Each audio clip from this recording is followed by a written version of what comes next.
Oke, kembali lagi teman-teman. Assalamualaikum warahmatullahi wabarakatuh. Waalaikumsalam warahmatullahi Selamat wabarakatuh. pagi dan salam sejahtera. Kita Iya. bertemu lagi teman-teman. Dari berikutnya kita akan membahas teori hukum, ya Bapak di sini. Sejarah hukum dengan judul perkembangan hukum di Indonesia sepanjang masa pemerintahan Orde Baru pada tahun 1966 sampai dengan 1990. Dan waktu dan tempat dipersilakan ya. Terima kasih Mas Bagas. Saudara-saudara, tuan-tuan, nyonya-nyonya, mahasiswa S2 yang sangat kami cintai dan kami banggakan. Jas merah itu singkatan, jangan sekali-kali melupakan sejarah. Sejarah ini memang dipakai untuk evaluasi ke depan bagaimana sebaiknya pembangunan hukum dan pemerintahan yang sekarang ini. Ada cerita kemarin mengenai orang Madura naik pesawat. Nah ini sekarang ada orang Madura jual buah jeruk. Ada ibu-ibu yang datang beli jeruk, Pak, sekilo berapa? 50.000. Nah ini bayar 50.000. Si ibu datang lagi, Pak, jeruknya kok kecut-kecut, Pak. Nah, ibu sih hanya 1 kilo lah, saya ini sekeranjang semuanya kecut. Itu jawabannya orang Madura. Ya. Nah kaitannya dengan buah, bagi saudara-saudara yang belum punya pasangan, saya beritahu kalau punya pacar itu ajalah ke pasar buah. Kalau si pacarmu itu, si cewek ini kok suruh milih buah kok, milihnya kok buah durian. Nah ini tanda si cewek ini suka berpetualang. Kalau milihnya semangka, Pak, kalau semangka itu dia sangat simpati dan harmonis, mempunyai hati yang dingin. Nah, yang terakhir kalau dia pilih buah pisang itu artinya dia betah diranjang. Tepuk tangan. Baik, saudara sekalian. Perkembangan hukum di Indonesia sepanjang masa pemerintahan Orde Baru itu awali 1966-1990. Nah setelah ini maka kan ada pasca Orde Baru. Ini kan perkembangan Orde Baru. Terus ono pasca lagi, tugasnya saudara. Coba cari literasi yang mencerminkan perkembangan hukum di Indonesia pasca Orde Baru. Itu tugasnya.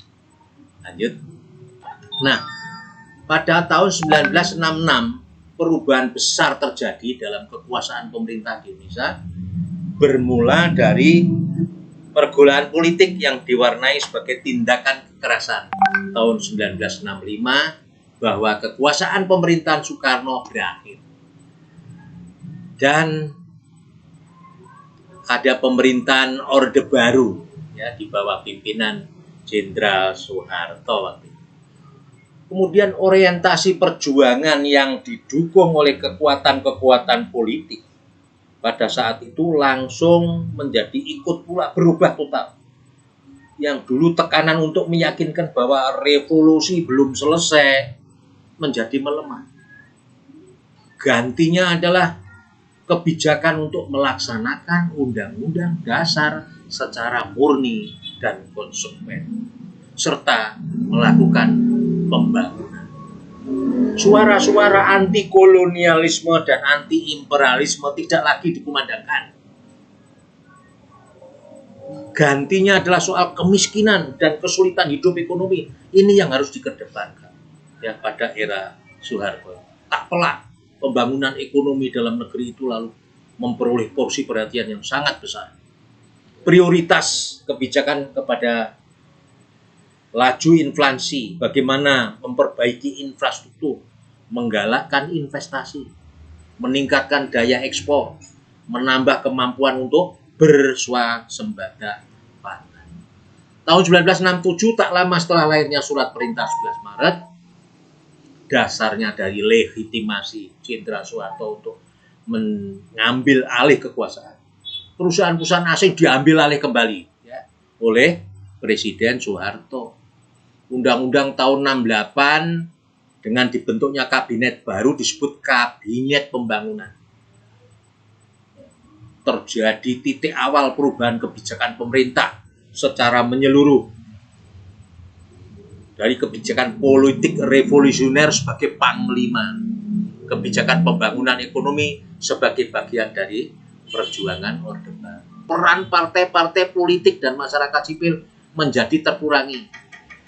Sebaliknya peran militer dalam konteks doktrin dwifungsi ABRI menjadi lebih dominan. Bahwa stabilitas nasional diperlukan untuk memungkinkan didahulunya pembangunan ekonomi. Kemudian dengan disetujuinya disetujui dan diterimanya hak pemerintah untuk menunjuk mengangkat 22% anggota DPR dan sepertiga anggota MPR adalah tanpa melalui pemilihan umum, sehingga kekuasaan eksekutif lebih kuat. Perkembangan hukum nasional era Orde Baru diarahkan balik ke upaya untuk memulihkan kewibawaan hukum dan menentang setiap bentuk usaha untuk memperhamba hukum kepada kepentingan dan tujuan publik. Doktrin kepastian hukum dipulihkan kembali dengan hierarki perundang-undangan menurut konsep hidupkan kembali tahun 1996 dengan TAP MPR nomor 20 tahun 1966 disebut dengan sumber tertib hukum. Dimaksudkan melaksanakan undang-undang dasar secara murni dan konsekuen. Adapun mengenai tata urutan perundangan, dengan ditetapkannya majelis itu menyatakan bahwa sesuai prinsip negara hukum, maka setiap perundang-undangan harus berdasar dan bersumber pada perundang-undangan yang lebih tinggi. Kemudian rencana pembangunan 5 tahun 1 diusulkan pemerintah tahun 1969 mengakui peran hukum yang penting untuk melaksanakan pembangunan hukum nasional. Seterusnya rencana pembangunan 5 tahun itu dimaksudkan adalah rule of law, mencakup 3 unsur kebijakan. Pertama, bahwa hak asasi manusia dilindungi, peradilan harus bebas dan tidak memihak, azas legalitas dipegang teguh.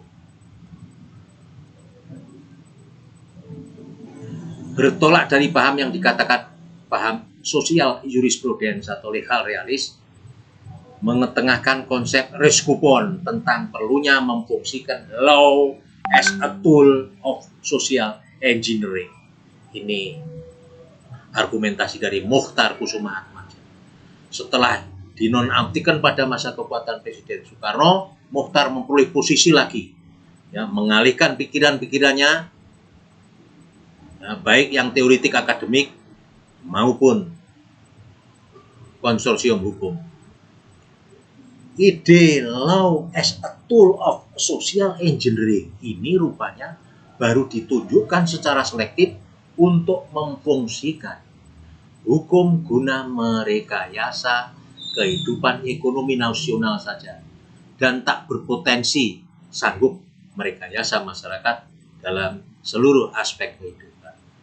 Bahwa kelembagaan hukum untuk kepentingan pembangunan ekonomi, misalnya tentang peraturan hak ehwal pertanahan, pertambangan, permodalan, perpajakan, keuangan, dan lain-lain, banyak lagi masalah sejenisnya akan memberikan jaminan kepastian yang penting untuk pembangunan ekonomi. Yang saya merah ini berarti jawaban soal nomor 3. Ya, saya kira itu, saudara sekalian, bahwa rangkuman tahun 1968 dibentuknya kabinet baru disebut Kabinet Pembangunan adalah tahun yang boleh dicatat sebagai titik awal perubahan kebijakan pemerintah secara menyeluruh, ya, dari kebijakan politik revolusioner sebagai panglima kebijakan pembangunan ekonomi sebagai bagian dari perjanjian dari pembangunan ekonomi. Ya, maka evaluasi yang ada 3 ini tadi sudah saya jawab di depan ya. Bagi yang kuliah tentunya ada keuntungan. Pak Turisno sudah memberi pertanyaan evaluasi dan sudah yang merah tadi sudah saya beri jawabannya. Terima kasih, saya kembalikan kepada Mas Bagas. Mas. Ya, sekalian, sekali lagi tanggal 15 Januari nggih. Sekian 2021. Rekan-rekan sekalian, jangan lupa juga untuk pengumpulan tugas pada tanggal 15 Januari 2021 di Sekretariat Magister Ilmu Hukum melalui Komting ya. Yes. Nanti Pak Sadikin dalam hal ini. Terima kasih atas kesempatannya. Wassalamualaikum warahmatullahi wabarakatuh. Coba